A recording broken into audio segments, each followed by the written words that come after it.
Salut Caster. Dans les épisodes précédents repris ci-dessus, nous abordions joyeusement comment choisir un aérographe, les bases de son utilisation et comment faire des éclaircissements. Dans cette vidéo-ci, je vais te parler d'une technique ultra utile à l'aérographe, j'ai nommé le dégradé. Alors pour votre première fois, en aérographie bien sûr, je ne me mêle pas de ce qu'il me rouette, mais travailler une grande épée est un bon début, qu'elle soit de feu, de glace, empoisonnée ou énergétique selon les couleurs que vous choisirez. Vous pourriez commencer sur de petits modèles, mais croyez-moi, si vous débutez, la bougie n'en vaut pas la chandelle, ça ne résultera qu'en tristesse et frustration. Ici on va travailler sur l'épée enflammée de notre cher ami Simiesque, qui sera un terrain d'expérimentation parfait pour apprendre à maîtriser cette technique. On utilisera donc du jaune et du rouge principalement. Comme vous le remarquerez, le bras porteur est recouvert d'une matière luisante et noirâtre. A-t-il été attaqué par un blob interdimensionnel qui tente de prendre le contrôle de ses fonctions cognitives? Que nenni, c'est de la pâte de masquage comme vous pouvez le voir dans ce petit pot. Il s'agit d'une pâte malléable semblable à de la pâte à fixe, mais un peu moins collante pour éviter d'abîmer la peinture, et qui peut se placer facilement sur toutes les zones que vous souhaitez protéger lors de la peinture d'une figurine à l'aérographe ou au pinceau, même si c'est moins courant. Car le problème de l'aérographe, c'est qu'il projette de la peinture partout. Donc si tu veux protéger une partie précédemment déjà peinte, il faut trouver des solutions diverses et variées, du liquide de masquage au bon vieux papier collant de peintre. Moi j'ai opté pour cette pâte dans cette situation. Et là, vu que je m'étais bien donné sur l'éclaircissement de la figurine, c'est pas pour tout foutre en l'air en faisant le dégradé de l'épée. Donc j'ai protégé le bras. La pâte vient de chez Green Stuff World, je vous mets le lien dans la description. Bon, c'est pas tout ça, mais on a du boulot. Vu que la première couche sera du jaune et que c'est une couleur bien chiante à appliquer, j'utilise des conseils de maître Rainmaker pour un jaune de bonne aloi à l'aérographe. Je fais une sous-couche avec du Red Leader de chez Vallejo, qui est une base parfaite pour appliquer le jaune. Logiquement, n'importe quel brin clair tirant un peu vers le rouge devrait faire l'affaire.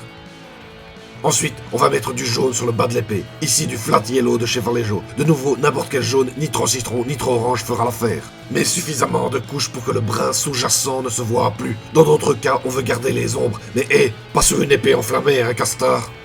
Et si tu aimes cette vidéo et si tu veux en découvrir d'autres sur la peinture de figurines ou les jeux de société, mets-moi un pouce. En tout bien, tout en heure, bien sûr. Abonne-toi et active la petite cloche. Puis, quand le jaune est posé, on passe au rouge. Un rouge de base genre Mephiston Red fera parfaitement l'affaire. Le truc de pro, lorsqu'on fait un dégradé, étant de ne pas totalement vider le godet de la peinture précédente et de faire des bulles, comme ça, en bouchant la buse et en appuyant sur la gâchette. Comme ça, la couche suivante commence en étant légèrement mélangée à la précédente et permet une transition plus douce. Bon, ici j'ai commencé par le haut comme un crétin, donc ça n'a pas été utile. Mais l'idée reste valable.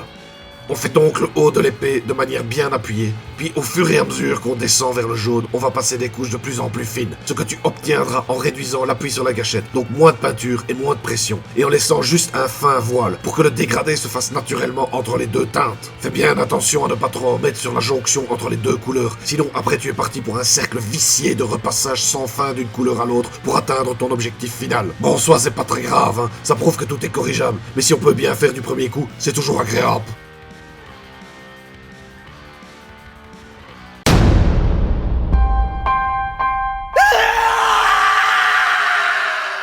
Nom de Dieu, c'est la première fois que j'ai une figurine qui tombe de cette poignée. À mon avis, elle est trop lourde et le dessous de socle est trop lisse. Bon, on va continuer à la main alors. La peinture, hein, Castor. Et voilà, on a un dégradé basique entre le rouge et le jaune. C'est techniquement nickel, certes, mais moi, toujours à fouiller la petite bête, je trouve que ça n'est pas très artistiquement dynamique tout ça. Alors pour corriger le tir, ce que je vais faire c'est ceci. Étape 1, faire remonter le jaune plus haut sur l'intérieur de la lame en utilisant la technique des voilages fins au fur et à mesure qu'on arrive sur le rouge. Et étape 2, faire redescendre le rouge le long du tranchant de la lame de chaque côté.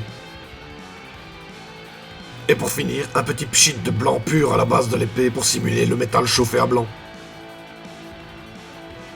Et voilà le travail. Pour un truc fait en quelques minutes, c'est vachement la classe, non? Vas-y, essaie, tu m'en diras des nouvelles. Et si tu as des questions, n'hésite pas. L'aéro, ça fait peur au début, mais au final, ça permet de gagner un temps fou et de poser des bases vraiment sympas avant le travail au pinceau. Tu commenceras en te trompant quelquefois, et puis petit à petit, l'oiseau deviendra forgeron. Prépare-toi à la suite. Les images suivantes sont celles de la prochaine vidéo, qui portera sur l'OSL à l'aérographe aussi. C'est-à-dire le fait de simuler la projection d'une lumière par un objet proche de la figurine. Ici, forcément, l'épée. Allez, à bientôt les castars. Bisous bisous.